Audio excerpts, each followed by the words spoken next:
My uncle who used to do things to me passed away with $250,000 in student loans, and they were passed down to me to pay off. The justice system refused to help me, saying that law is law and that if I didn't pay, I'd lose my freedom. So I fought back. This old man in his 70s who I've never seen before showed up at my door, and when he told me why he was here, I seriously considered ending his life there and then. You see, when I was a little kid, I had this uncle named Andrew who had peculiar sexual preferences, to say the least. I was 7 years old when he cornered me in my room's closet and did whatever he wanted. My parents were home, but they were too busy arguing downstairs to notice their child getting R-worded 20 feet away from them. I remember it hurt to sit down in the following days, and when I approached my parents to tell them about it, not only did they not believe me, they gave out to me for making up such disgusting lies. In fact, they even invited Andrew over again that same weekend, specifically so I could apologize to him. I remember trembling in fear at the dinner table, being 7 years old surrounded by 3 intimidating adults all looking down on me. I ended up saying sorry to Andrew, and my parents too chimed in to apologize to him on my behalf. Well, as I'm sure you can guess, but Andrew did it again that same visit, in that same closet. We were both gone for maybe 5 minutes, and yet somehow, my parents never put the 2 and 2 together. Funnily enough, it was my teacher who noticed first. She asked me why I wasn't sitting down on my chair, and I just broke down. I asked her if I could whisper it to her, and I saw her face drop. She took me outside and kneeled down, and I just started crying. I told her about Andrew, about how my parents didn't believe me, and I remember asking her to please believe me. She called the cops on the spot, and before I even knew it myself, I was being taken in for questioning. The cop asked me to explain with action figures what exactly happened, but other than that, I don't remember much. All I know is that I stayed with some random people for a while until the trial day came around, and although my parents were not on the stand, they might as well have been, because their face was in the news, and our whole town knew what they did. The case was overwhelming for 7-year-old me. They may have been monsters, but they were still my family. I still remember how it felt getting up on the stand and in detail describing what he did to me. I remember how my father mouthed at me to shut up every time I opened my mouth, and how he mouthed, "Don't bother coming home," as soon as the sentence was given. My uncle was given 19 years, an especially harsh sentence because of his previous conviction relating to this. Watching him get taken away was hard, and watching my parents leave the courtroom without looking at me was even harder. Fast forward 21 years. I'm 28 years old, and I had fully gotten over all the fucked up trauma that I went through as a kid, or at least I thought I did, until some old guy knocked on my door. I opened up, and he had a suit on him as well as a briefcase. I told him he was probably at the wrong place, but he said no. "Are you the nephew of Andrew? Insert his last name." My world stopped. I slowly nodded. And that's when he gave me a piece of news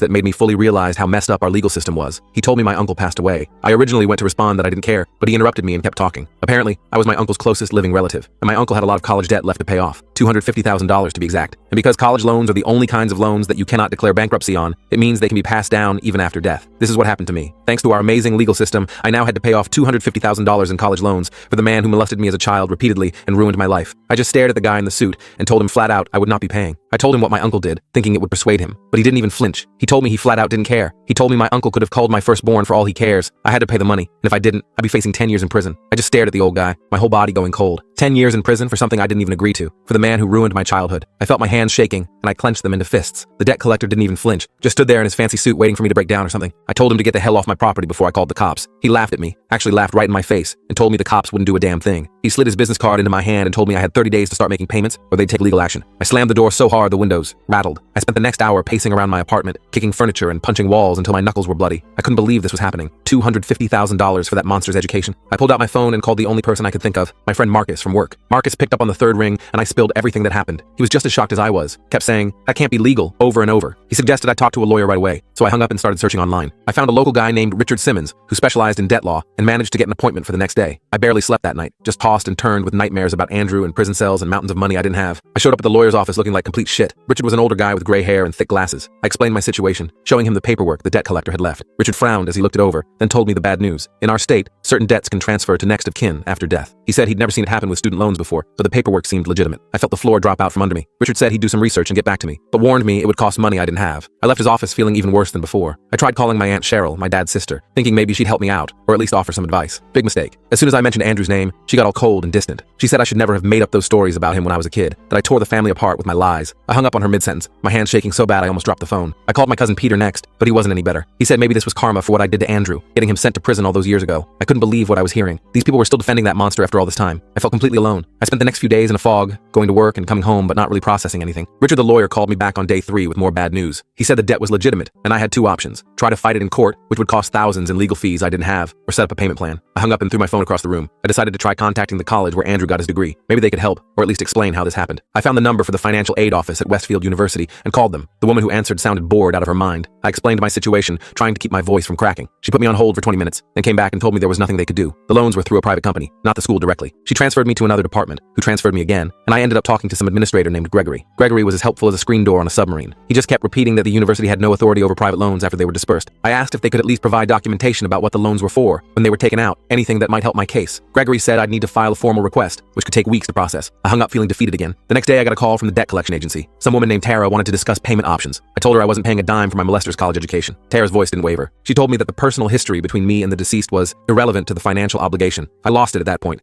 screaming into the phone about how F up the whole system was. Tara just waited until I ran out of steam, then calmly repeated that I needed to make payment arrangements. I hung up on her too. I tried calling a non-profit legal aid group in my city, hoping they might be able to help for free. They put me on a waiting list, saying they were backed up with cases. The receptionist sounded sympathetic at least, which was something. I went back to work the next day feeling like a zombie. My boss Kendra noticed something was wrong and pulled me aside. I ended up telling her everything. She looked horrified and offered to connect me with her brother-in-law, who worked at a law firm that specialized in estate issues. I thanked her, feeling the first glimmer of hope in days. Kendra's brother-in-law was named Thomas, and he agreed to meet with me after work. Thomas had a fancy office downtown with leather chairs and diplomas all over the walls. He listened carefully to my story, taking notes and nodding. When I finished, he leaned back in his chair and sighed. He told me that while it was unusual, some states do allow certain debts to transfer to next of kin. He said student loans were particularly nasty because they typically can't be discharged even in bankruptcy. Thomas said he'd look into it further, but warned me that fighting this might be an uphill battle. I left his office feeling slightly better but still terrified. A few days later, I got a letter in the mail summoning me to a small claims hearing about the debt. They were already taking legal action. I called Thomas immediately, and he agreed to go with me to the hearing. The courthouse was cold and intimidating. The debt collection company sent some slick lawyer in an expensive suit. The judge barely looked at me as the hearing began. The company's lawyer presented all the documentation showing Andrew's loans and my status as next of kin. When it was my turn to speak, I tried explaining that Andrew had sexually abused me as a child, that I hadn't spoken to him in over 20 years, that I wanted nothing to do with him or his debts. The judge looked uncomfortable but said that unfortunately, the law was clear on this matter. Thomas argued that forcing me to pay would be an additional victimization, but the judge said his hands were tied by the statutes. The judge scheduled another hearing in 2 weeks to determine the payment schedule. I walked out of that courthouse feeling like I'd been punched in the gut. Thomas patted my shoulder and promised we'd find a way to fight this. I wasn't so sure. I went home and started looking at my finances. I had about $7,000 in savings, a car worth maybe $12,000, and my apartment was rented. There was no way I could pay off $250,000. I'd either have to declare bankruptcy, which might not even help with student loans, or go to prison. Neither option seemed fair or reasonable. I started having panic attacks, waking up in the middle of the night gasping for air. I couldn't focus at work. Kendra was understanding, but I could tell my performance was suffering. My coworkers started treating me differently, like they could sense something was wrong. I avoided them as much as possible. I decided to try one more angle and contacted my old therapist, Dr. Martinez. I hadn't seen her in years, but she remembered me right away. I explained what was happening, and she was outraged. She offered to write a letter to the court explaining the psychological impact this debt would have on me as a survivor of sexual abuse.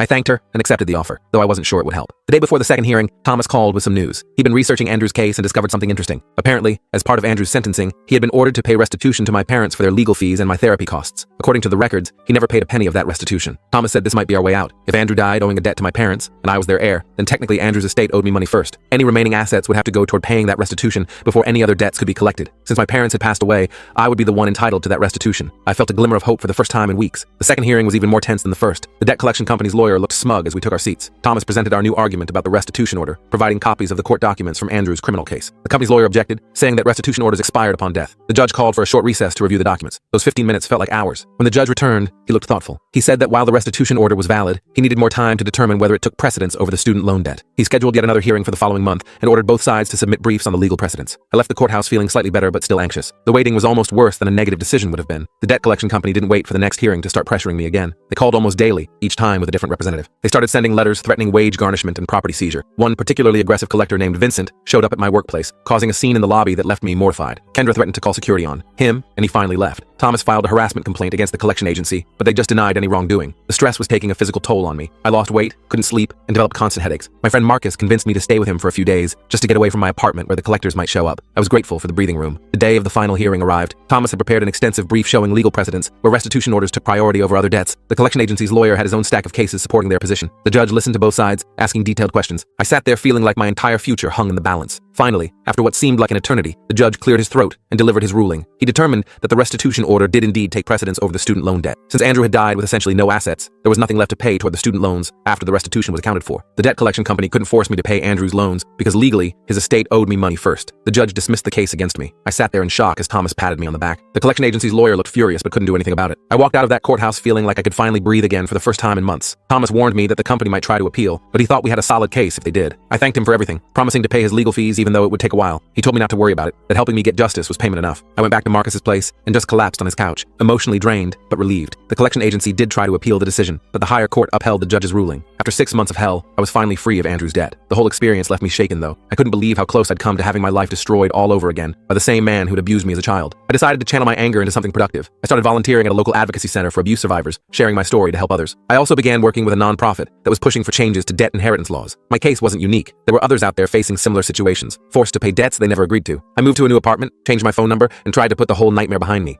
I still had nightmares sometimes, but they were less frequent now. I felt stronger for having fought and won against a system that seemed designed to crush people like me. A year after the final ruling, I received a letter from Westfield University. They'd heard about my case through the media coverage it had generated, and they were implementing new policies to prevent similar situations in the future. They also offered me a full scholarship if I ever wanted to pursue a degree there. I appreciated the gesture, but decided college wasn't for me at this point in my life. I was doing okay at my job, and my volunteering work gave me a sense of purpose I'd never had before. Sometimes I think about Andrew and wonder if he knew what he was doing when he named me as his next of kin. Part of me thinks it was his final act of abuse, reaching out from beyond the grave to hurt me one last time, but I survived it, just like I survived everything else he did to me, and I made sure he couldn't hurt anyone else the same way. The debt collection agency eventually went out of business after multiple lawsuits from people in situations similar to mine. I felt a sense of satisfaction knowing they couldn't prey on vulnerable people anymore. Thomas helped me set up a trust that would protect any assets I might inherit in the future from similar claims. He became a good friend in the process, someone I could count on. My story ended up becoming part of a documentary about predatory debt collection practices, which helped raise awareness about the issue. Several states changed their laws as a result, making it harder for debts to be passed on to innocent relatives. I still think about how close I came to losing everything because of a broken system. It makes me angry, but it also motivates me to keep fighting for change. No one should have to pay for the crimes or debts of their abuser. That old debt collector in his fancy suit thought he could intimidate me into paying,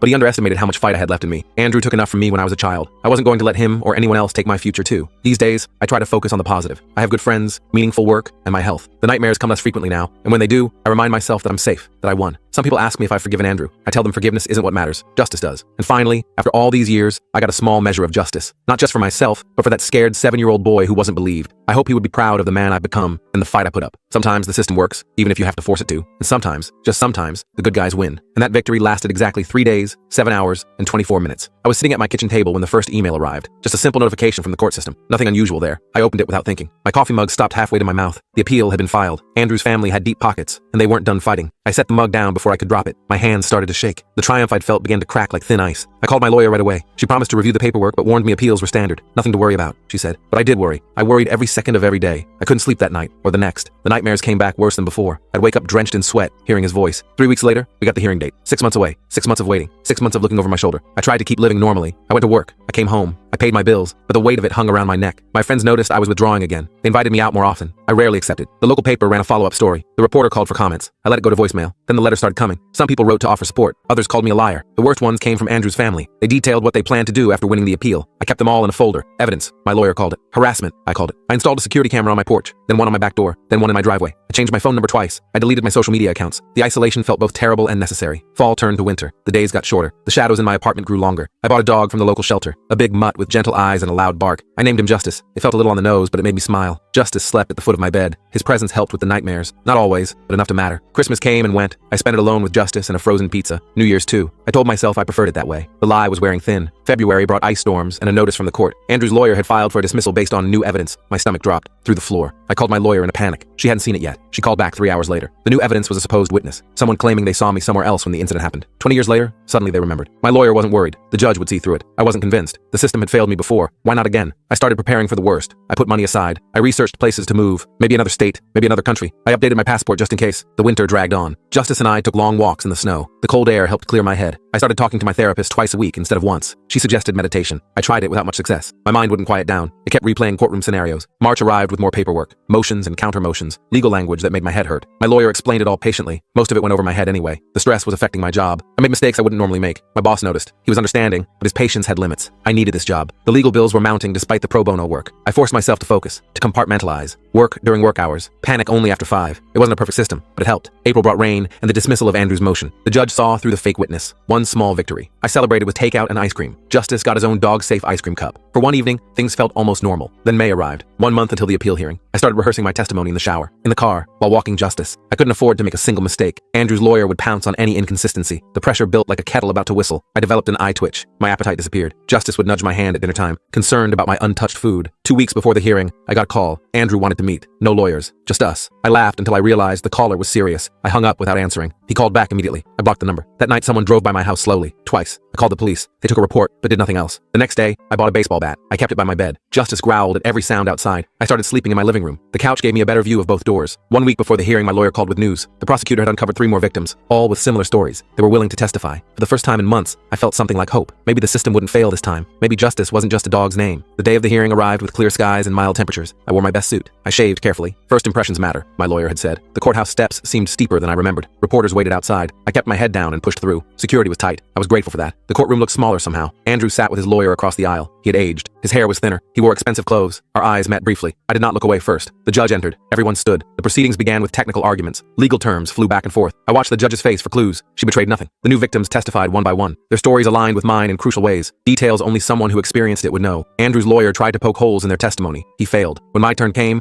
I spoke clearly. I did not hesitate. I did not embellish. I told the simple truth. It was enough. The hearing lasted 3 days. On the third day, the judge denied the appeal. Andrew's face turned red, then white. His lawyer whispered urgently in his ear. I sat perfectly still, afraid to believe it was really over. The judge added a final ruling. Andrew would be listed on the sex offender registry, something that should have happened 20 years ago. Outside the courthouse, reporters shouted questions. I gave no comment. I walked to my car with my lawyer beside me. We didn't speak until we were safely inside. She congratulated me. I thanked her. Words seemed inadequate. I drove home in a daze. Justice greeted me at the door with his usual enthusiasm. I knelt and buried my face in his fur. The tears came then. Relief, not sadness. The weight wasn't completely gone, but it was lighter. Days passed, then weeks. No appeal of the appeal. My lawyer said that avenue was closed now. The case was truly over. First, began sleeping in my bed again. I deleted the security camera footage without watching it. I cooked real meals instead of eating cereal for dinner. Small steps toward normal. Summer arrived with warm breezes and longer days. I took a week off work. Justice and I drove to the beach. We walked along the shore every morning. I felt my shoulders gradually unknotting. One evening I watched the sunset over the ocean. The sky turned pink, then purple, then deep blue. For the first time in years, I felt at peace. When we returned home, I had a letter waiting. Not hate mail this time. A thank you note from one of the other victims. He wrote that my coming forward gave him courage. He'd been silent for decades. Now he was free too. I pinned his letter to my refrigerator. A reminder that some good had come from all this. Months passed. The nightmares became less frequent. I started accepting social invitations again. A drink after work, dinner with friends, a movie on the weekend. Justice adjusted to my new schedule with his usual adaptability. Fall brought cooler weather and a surprising phone call. A victims advocacy group wanted me to speak at their fundraiser. My first instinct was to decline. I wasn't a public speaker, but the cause was important. I agreed before I could talk myself out of it. I spent weeks preparing my speech. I practiced in front of Justice. He seemed impressed, or maybe just hopeful for treats. The night of the fundraiser arrived. My suit felt too tight, my tie too restrictive. The room was larger than I expected. More people too. I waited backstage fighting the urge to flee. Then they called my name. I walked to the podium on legs that felt like water. I looked out at the sea of faces. I took a deep breath, and I told my story. Not just the abuse, not just the trial, but everything that came after. The hard parts and the healing parts. When I finished, the room was silent. Then someone started clapping. Then everyone joined in. They stood up one by one. A standing ovation. I hadn't expected that. I hadn't done it for applause. But the recognition felt like a balm on old wounds. After the speech, people lined up to talk to me, to share their stories, to thank me. I listened to each one. It was exhausting and exhilarating. I drove home feeling drained but fulfilled. Justice greeted me with his usual enthusiasm. Some things never changed. Winter arrived with snow and holiday decorations. This year I put up a small tree. I bought Justice a ridiculous reindeer costume. He tolerated it briefly for photos. I sent Christmas cards for the first time in years. I accepted an invitation to a New Year's party. Life was moving forward, not without difficulties. There were still bad days, still triggers that sent me spiraling, but they became less frequent, less overwhelming. I developed better coping mechanisms. I learned to recognize the signs earlier. One cold January morning, I got another unexpected call. A detective from another state. They'd found my name while investigating a similar case. Same perpetrator, different victim, different decade. They needed my testimony. Old feelings resurfaced immediately. Fear, anger, the desire to hide. But something new emerged alongside them. Determination, strength I hadn't known I possessed. I agreed to help. The investigation moved slowly, carefully, methodically building a case. I provided my statement multiple times. Each retelling became slightly easier. Not easy, but easier. Spring came again. Flowers pushed through the soil. Trees budded with new leaves. Justice and I extended our evening walks. The fresh air helped clear my head. The case in the other state moved toward trial. The prosecutor seemed confident. I tried to prepare myself for another courtroom, another cross-examination, another face-to-face with Andrew. It wouldn't be easy, but I knew I could do it now. I'd done it before. I could do it again. Summer brought the trial date. I took time off work. I drove across state lines with Justice in the passenger seat. My lawyer came along as support. The hotel was pet-friendly. Justice made himself at home immediately. I paced the room most of the night. The courtroom in this state looked different. The procedures varied slightly, but the essence remained the same. Truth versus lies. Justice versus injustice. I took the stand and told my story again. Andrew's lawyer tried the same tired tactics. They fell flat. The jury saw through them. Other witnesses corroborated key details. The evidence was stronger this time. Technology had advanced. Records existed that hadn't 20 years ago. The trial lasted 2 weeks. I stayed for all of it. I wanted to support the new victim. She was younger than me. Braver too, I thought. She testified without wavering. The jury deliberated for less than a day. Guilty on all counts. The sentence came down harder this time. 20 years. No possibility of early release. I watched as they led Andrew away in handcuffs. His eyes found mine briefly. I saw no remorse there. Only anger. I felt nothing in return. Not satisfaction. Not joy. Not even relief. Just emptiness, where the fear had lived. The drive home seemed shorter somehow. Justice slept most of the way. My lawyer and I talked about nothing important. Weather, sports, roadside attractions, normal things. I found comfort in the mundane. Back home, life settled into a new rhythm. Work, home, friends, exercise, therapy less frequently now. The nightmares came rarely. When they did, they had lost their power to paralyze. I could wake up, orient myself, and return to sleep. Progress, my therapist called it. I called it freedom. Fall brought another letter. The advocacy group wanted me to join their board, to help shape policy, to work with lawmakers. I surprised myself by accepting immediately. The work would be challenging. It would mean revisiting painful memories, but it would also mean purpose, meaning, a way to transform suffering into action. Winter arrived again. colder than the previous year, more snow. Justice loved it. He bounded through drifts taller than himself. His joy was contagious. I found myself laughing more easily, smiling at strangers, accepting kindness without suspicion. The board meetings began in January, twice monthly at first. I met others with similar stories, different details but the same core experience. We connected instantly, understanding without explanation. The work was both difficult and rewarding. We drafted proposals, met with legislators, spoke at community events. Slowly, incrementally, we began to see change. Laws strengthened, statutes of limitations extended, resources increased for victims. Each small victory felt enormous. Spring came with renewed energy. The advocacy work expanded. I began mentoring younger survivors, showing them the path I had walked, warning them of the pitfalls, celebrating their steps forward. I watched them grow stronger. It healed something in me I hadn't realized was still broken. Summer arrived hot and humid. Justice was now 7 years old, slower on our walks, more naps during the day. Still my most faithful companion. We celebrated his birthday with special treats and a new toy. He destroyed it within hours. Some things never changed. The anniversary of the first trial passed without me noticing. It was my therapist who pointed it out. 3 years now. 3 years of rebuilding, of reclaiming, of rediscovering who I was beyond what happened to me. I wasn't just a victim anymore, not just a survivor either. I was something more complex, more complete. Fall brought cooler temperatures and unexpected news. Andrew had died in prison. Heart attack, the report said. No suspicious circumstances. I sat with this information for a long time, trying to understand what I felt. Not happiness, not satisfaction, but not grief either. Perhaps it was simply closure, the final period at the end of a very long sentence. I told my therapist about it at our next session. She asked how I felt. I struggled to articulate it. Eventually I said it felt like putting down a heavy backpack I'd carried for decades. The weight was gone. The memory of the weight remained. Winter came again. Holiday plans, board meetings, regular life. I decorated my house more elaborately this year. I hosted a small gathering for friends. Justice wore his reindeer costume for almost 10 minutes. A new record. We toasted the new year with hope, with plans, with the quiet certainty that while the past shaped us, it did not define us. Spring arrived with gentle rains and new possibilities. I was promoted at work. The advocacy group expanded to neighboring states. Justice developed a slight limp, but remained enthusiastic about our walks. I adjusted the pace to accommodate him. We took more breaks, enjoyed the journey rather than the distance. Summer came with an unexpected opportunity. A book publisher reached out. They wanted me to tell my story, not just the trial, not just the aftermath, the whole journey. I hesitated initially. Writing it all down seemed daunting, reliving it page by page, but perhaps it could help others. Perhaps it could change minds. I agreed to consider it. Fall brought decision time. I signed the book contract. I began writing in the evenings. Justice curled at my feet as I typed. The words came slowly at first, then faster, sometimes painful, sometimes cathartic, always honest. Winter arrived with the first draft completed. The editing process began, cutting, clarifying, strengthening. The book took shape gradually. Like healing, it wasn't linear. It moved forward, backward, sideways. Eventually, it became whole. Spring came with final approvals, cover design, marketing plans, publication date set for summer. I felt nervous and excited, exposed and empowered. Justice seemed to sense my conflicting emotions. He stayed closer than usual. His presence remained my greatest comfort. Summer arrived with book launch preparations, interviews scheduled, speaking engagements lined up, my first television appearance booked. I bought a new suit, practiced sound bites, prepared for difficult questions. The book released in July. Reviews came quickly, mostly positive, some negative. I tried not to read them all. The sales numbers exceeded expectations. Not that I had any. More important were the messages from readers, people who saw themselves in my story, who found hope in my journey. Fall brought a book tour, cities across the country, hotel rooms, bookstore events. Justice stayed with a friend. I missed him terribly. The crowds were larger than expected. The questions sometimes difficult. I answered honestly always. No embellishment, no minimizing. Just the truth, as I had lived it. Winter came with a return to normal life. The book tour ended. The interviews became less frequent. Justice and I resumed our routine. Slower walks, more naps, quiet evenings at home. The book continued selling. Schools adopted it for psychology courses. Advocacy groups used it for training. It took on a life beyond me. Spring arrived with unexpected recognition, awards nominations, speaking requests from universities, an honorary degree from my alma mater. I accepted with grace but private amazement. This wasn't why I had written the book, but the platform allowed me to advocate more effectively. I used it accordingly. Summer came hot and bright. Justice turned 10, his muzzle now completely gray, his steps deliberately slow. We celebrated with his favorite treats. The vet warned me his time was limited. I promised to make his remaining days comfortable, full of love. I owed him that and more. Fall brought both sadness and celebration. Justice passed peacefully one cool October morning, his head in my lap, his eyes trusting to the end. I buried him in the backyard under his favorite tree. I planted flowers that would bloom in spring. Later that same month, the governor signed legislation bearing my name, the Justice Act, extending protections for victims, removing barriers to reporting, a legacy that would outlive us all. Winter arrived with quiet reflection. A decade had passed since I first came forward, a decade of struggle and growth, of setbacks and victories, of darkness and unexpected light. I sat by my window watching snow fall. The house felt emptier without justice, but not empty of purpose, not empty of hope. Spring came with new beginnings. I adopted another dog, a senior with sad eyes and a gentle soul. I named him Courage. He was nothing like Justice. That was perfect. He needed different things, moved at a different pace, taught me different lessons. We adapted to each other gradually. Summer arrived with anniversary reflections. My book had been out 1 year. The advocacy group had achieved significant victories. The mentoring program had expanded nationwide. Progress wasn't always visible day to day, but looking back, the change was undeniable. Fall brought unexpected peace. The nightmares had stopped completely. The anxiety appeared rarely now. The hypervigilance had faded to normal caution. I wasn't defined by what happened anymore. It was part of my story, an important part, but not the whole story, not the ending. Winter came with fresh snow and clear perspective. Courage learned to play in the drifts, different from Justice but joyful in his own way. I watched him with a full heart. The journey hadn't been easy. It wouldn't always be easy going forward, but I had found something valuable along the way. Not just justice, something more personal, more profound. I had found myself again, the self that existed before the trauma, and the stronger self that emerged through surviving it. Spring arrived with gentle warmth and new growth, exactly as it always did, reliable in its renewal, predictable in its promise. I stood in my garden watching buds form on trees, listening to birds return from southern migrations, feeling the sun on my face without shadows. I knew then what I would tell that 7-year-old boy, that the road would be long, that the fight would be hard, that justice would come late, but it would come, and that one day he would stand in the sunshine, free, whole, himself again, but stronger. I knew strength came from breaking, from being remade in fire. Like pottery, sometimes we must crack before becoming whole again. The 7-year-old boy would understand this someday. I dug my fingers into the spring soil, earth packed under my nails. The dirt felt alive with potential. I breathed deeply, filling my lungs with fresh air. Birds called to each other overhead. Their songs reminded me of freedom. I had found mine at last. The memories still came unbidden sometimes. Dark flashes of what happened. The crash, the hospital, the years of rehabilitation, the lawsuit that dragged on forever. I shook my head to clear those thoughts away. Today wasn't for looking backward. Spring demanded forward motion, growth. I grabbed my trowel from the garden bench. The wooden handle felt smooth and familiar. I began turning the soil for this year's tomatoes.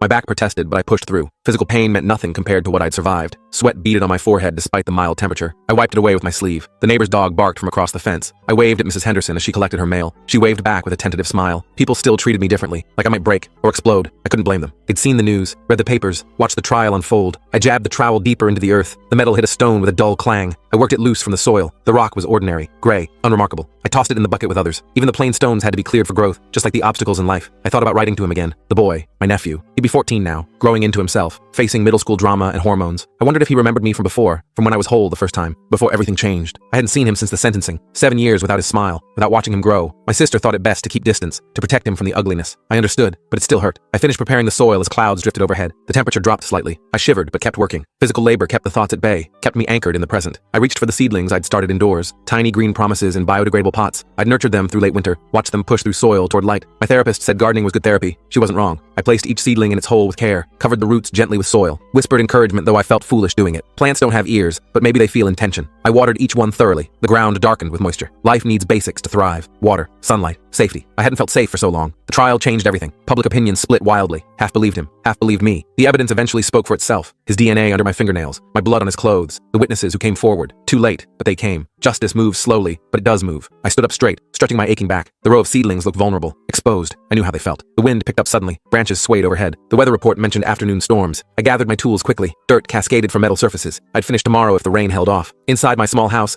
I washed my hands thoroughly. Soil disappeared down the drain in brown rivulets. The mirror showed my face, still mine but different, older, wiser, sadder too, but alive. So very alive. I made tea while rain began pattering against windows. The kettle whistled sharply in the quiet house. I poured steaming water over a bag of chamomile. The fragrance rose with the steam. Small comforts meant everything now. I sat at my kitchen table watching raindrops race down glass. The storm intensified quickly. Lightning flashed in the distance. I counted seconds until thunder followed. 1,000, 2, 1,000, 3. The boom rattled windows slightly. The storm was getting closer. My phone buzzed with a weather alert. I ignored it. Nature would do what nature does. I sipped my tea slowly, savoring the warmth. My thoughts drifted back to the letter I'd been writing. Words seemed inadequate for what I wanted to say. How do you explain trauma to a teenager? How do you describe recovery without the gory details? I'd tried drafting it a dozen times. Each attempt ended in the trash. Perhaps some things needed saying in person. I watched the rain turn my freshly planted garden to mud. The seedlings bent under the onslaught but didn't break. They were stronger than they looked, just like me. The phone rang, startling me from thoughts. My sister's name appeared on screen. Speak of the devil. My heart raced as I answered. Her voice sounded tight with emotion. The boy wanted to see me. My nephew was asking questions about what happened, about why his uncle wasn't allowed contact, about court cases and restraining orders, about why adults whispered when they thought he couldn't hear. My hand trembled as I held the phone. I hadn't prepared for this day to come so soon. My sister waited for my response. I agreed to meet them next weekend at the park downtown. Neutral territory for everyone. I hung up feeling dizzy with possibility. 7 years evaporated in an instant. The rain slowed to a gentle patter. My tea had gone cold while I wasn't paying attention. I dumped it in the sink, made a fresh cup with shaky hands. The possibility of reconnection overwhelmed me. I needed to prepare myself, emotionally, mentally. I spent the week in nervous anticipation. I cleaned my house obsessively, though they wouldn't see it. I baked cookies, then threw them out, then baked more. I weeded the garden between spring showers. The seedlings had survived the downpour. Some even looked stronger for it. Saturday arrived with perfect weather, sunshine and mild temperatures. A good omen, perhaps. I dressed carefully in casual clothes. Nothing that screamed victim or survivor. Just a normal aunt meeting her nephew. I arrived at the park 30 minutes early. Couldn't sit still at home. I chose a bench near the playground. Children's laughter filled the air. Parents chatted in clusters nearby. Normal life continuing all around me. I spotted them before they saw me. My sister looked older, more lines around her eyes. The boy walked beside her, taller than I expected, lanky with adolescence. His father's build, but his mother's eyes. My heart constricted at the sight. I stood on wobbly legs, raised my hand in greeting. The boy noticed me first. Recognition dawned on his face. He broke into a run. His mother called after him. Too late. He crashed into me with an enthusiastic hug. Arms wrapped tight around my waist, face pressed against my shoulder. I froze momentarily, then melted. Returned the embrace with equal fervor. He remembered me. He didn't hate me. He didn't blame me. The relief nearly buckled my knees. My sister approached more cautiously, her expression guarded but hopeful. We exchanged awkward greetings, made small talk about the weather, about school, about anything but the past. The boy asked questions with teenage bluntness. We answered carefully, age appropriately. with measured honesty. We walked around the park together, the boy between us like a bridge, a connection rebuilt one step at a time. Ice cream happened. Chocolate for him, vanilla for his mother, strawberry for me, sweet normalcy on our tongues. 2 hours passed in what felt like minutes. Promises were made to meet again, numbers exchanged, photos taken on phones. The goodbye hug lingered longer than the hello. I watched them walk away feeling lighter. Something broke loose inside me, something that had been stuck, frozen in that terrible time. I drove home with windows down. Spring air rushed through the car. Music played from the radio. I sang along badly. Life moved forward whether I was ready or not. The garden had dried out nicely in the sunshine. I checked on my seedlings before sunset. They stood straighter now, growing visibly each day. I added plant food to their soil. A little boost never hurt. My phone chimed with a message. My sister had sent photos from our meeting. The boy's smile wide and genuine. My own smile tentative but real. Progress captured digitally. I saved them all. Set one as my phone background. A visual reminder of why healing mattered. The next few weeks established new patterns. Sunday calls with my nephew. Occasional dinners with both of them. Small steps toward normal family relations. My therapist noted improvements in my demeanor. I felt it too. A lightness that hadn't been there before. The garden flourished under spring's progression. Tomato plants doubled in size. Bean vines climbed eagerly up poles. Zucchini threatened to overtake everything. Life pushing forward relentlessly. I received a letter from the parole board. His first hearing approached. My testimony would be needed again. Old fear bubbled up instantly. I called my sister immediately. We met for coffee that afternoon. Talked through options and feelings. She offered to accompany me. Support looked different now. More balanced. Less fragile. We decided to tell my nephew together. In simplified terms, he deserved some truth. His reaction surprised us both. Maturity beyond his years. Questions that showed understanding. Anger on my behalf. Protection in his young eyes. Summer arrived with oppressive heat. The garden required daily watering. Dawn and dusk became my outdoor hours. Midday sun proved too intense, like the parole hearing looming on the horizon. I practiced my statement with my therapist. Words carefully chosen for impact, for truth, for healing, not for vengeance, never for vengeance. The hearing came and went. I spoke my piece calmly, made eye contact with board members, avoided looking at him entirely. Didn't need to see his face again, not ever. They denied his parole. 3 more years minimum. Relief flooded through me afterward. 3 years to strengthen further, to build more resilient boundaries, to live without looking over my shoulder. My nephew asked to stay overnight at my house. His first solo visit. We made pizza from scratch, watched movies too loud, stayed up too late. Normal family things, beautiful in their ordinariness. I showed him how to care for the garden. His initial boredom turned to interest. He named the biggest tomato plant Bob. We laughed until our sides hurt. Summer faded into early fall. The garden yielded its bounty generously. I canned tomatoes for winter, froze beans and pesto, shared zucchini with everyone I knew. My nephew started high school, nervous energy and excitement. I attended his first band concert, sat beside my sister without awkwardness, clapped until my hands hurt, took too many pictures. Life's normal rhythms returned in unexpected ways. I started painting again. Landscapes mainly, gardens and horizons, open spaces and possibilities. My therapist called it progress. I called it necessary. The colors helped process what words couldn't. Autumn leaves turned brilliant shades. I raked them into piles, jumped in them once when no one was looking, felt childish joy bubble up unexpectedly, started volunteering at the community garden, teaching others what saved me, soil and seeds and patience, growth happening right before our eyes, met new people who knew nothing about my past, who saw me as I am now, not as what happened to me, made actual friends for the first time in years. Winter arrived with the first snow. I watched flakes dust my dormant garden, nature resting before renewal. I felt myself entering a similar phase, consolidating growth, preparing for next stages. Christmas involved family this year. My sister hosted dinner. My nephew played holiday songs on his trumpet, badly, but with enthusiasm. We exchanged modest gifts. Being together was the real present. New Year's Eve brought quiet reflection. I wrote in my journal about the year's progress, about unexpected healing, about family rebuilt, about strength found in vulnerability. I called my nephew at midnight, heard celebration in the background, his voice cracking between boy and man, promising to come help with spring planting. I slept peacefully that night, without nightmares, without the past intruding. January brought planning for the new garden. Seed catalogs arrived daily. I marked pages with possibilities. My nephew circled the weird vegetables, purple carrots, striped tomatoes. We plotted garden expansion together. February thaw revealed muddy earth, too early for planting, but not for dreaming. I started seedlings indoors again, tiny pots lined windowsills, green shoots reaching for light, each one a promise, each one hope made visible. March winds blew winter away gradually. I cleaned garden beds of debris, turned soil to welcome spring again. My sister joined me one weekend, brought coffee and conversation, worked alongside without being asked. Healing comes in unexpected forms. Sometimes it looks like dirty hands. The anniversary of the attack arrived quietly. I acknowledged the date without drowning in it, lit a candle for who I was before, thanked her for surviving, for becoming me. My nephew called that evening, as if he somehow knew. We talked about normal things, school, music, summer plans. The sound of his voice anchored me in the present. April brought his 15th birthday. I baked a ridiculous cake, 3 layers with too much frosting, his favorite colors and flavors. His smile was worth every minute, every mess in my kitchen, worth every second of the journey here. The garden called me back outside daily. Spring unfurled in predictable glory. Daffodils trumpeted yellow announcements. Birds built nests in nearby trees. I planted peas and lettuce in cool soil, early crops eager for head start. My therapist suggested reducing our sessions, monthly instead of weekly. A victory acknowledged quietly, progress measured in practical terms. I agreed with only minor anxiety. May delivered sunshine and growth spurts. Garden plants shot upward dramatically. My nephew grew another inch seemingly overnight. My confidence expanded in similar fashion. I accepted an invitation to speak at a survivors group. Shared my story simply. No embellishments needed. Truth carries its own power. Several women approached afterward, eyes showing recognition, understanding without words needed, connection and shared experience, different details but same core. June brought graduation ceremonies. My nephew finished freshman year with honors. My sister hosted a small celebration. I brought veggies from the garden, made fresh salsa everyone praised, belonged there without question or doubt. July heat tested garden and gardener alike. I installed soaker hoses for efficiency, mulched heavily to retain moisture, adapted to changing conditions, listened to what the plants needed, gave them support where required, space where beneficial. My sister announced dating someone new, asked my opinion nervously. I gave honest encouragement. Her happiness mattered tremendously, life continuing as it should. August harvests overwhelmed my kitchen. I taught my nephew to make pasta sauce, showed him how tomatoes become sustenance, how work becomes nourishment, how patience yields results. We talked about the future openly, his dreams of college and travel, my hopes for continued healing, for maybe dating someday, for normal things once impossible to imagine. September cooled the air noticeably. Garden production slowed accordingly. I cleared spent plants systematically, saved seeds for next season carefully. Continuity matters in gardens and lives. The 3-year mark approached steadily. Another parole hearing scheduled soon. I prepared differently this time, with confidence, not fear, with boundaries, not panic. October painted leaves in fiery hues. I raked them into garden beds as mulch. Protection for the soil beneath. Decomposition feeding future growth. Everything serves purpose eventually, even the parts that fall away. The hearing notification arrived by mail. I opened it without trembling hands, read the date without racing heart. Progress measured in physical responses, in emotions managed, not avoided. November brought the actual hearing. I testified clearly and concisely, made my case for continued incarceration. His rehabilitation seemed questionable at best. The board agreed unanimously. 5 more years minimum. Relief came differently this time. Less desperate, more measured. I celebrated quietly with family dinner, with normal conversation, with pumpkin pie and laughter. December wrapped the year in reflection. I stood in my dormant garden one evening. Snow-dusted raised beds like powdered sugar. Stars pierced the clear night sky brilliantly. I breathed deeply of winter's clean air. Thought about cycles and seasons, about necessary dormancy before growth, about patience and persistence, about 7 years of healing, about what came next in this journey. I went inside to write another letter. This one I would actually send to the boy now almost grown, to my nephew who bridged past and future. I told him everything I'd learned about strength and breaking and rebuilding, about gardens and growth and second chances, about standing in sunshine after long darkness, about being free and whole and stronger. I sealed the envelope with peaceful certainty, addressed it with steady hands, added extra stamps just because, placed it by the door for morning mailing. Spring would come again. It always does, with warmth and new growth, with birds returning home, with sunshine without shadows, with promise kept faithfully, year after year after year.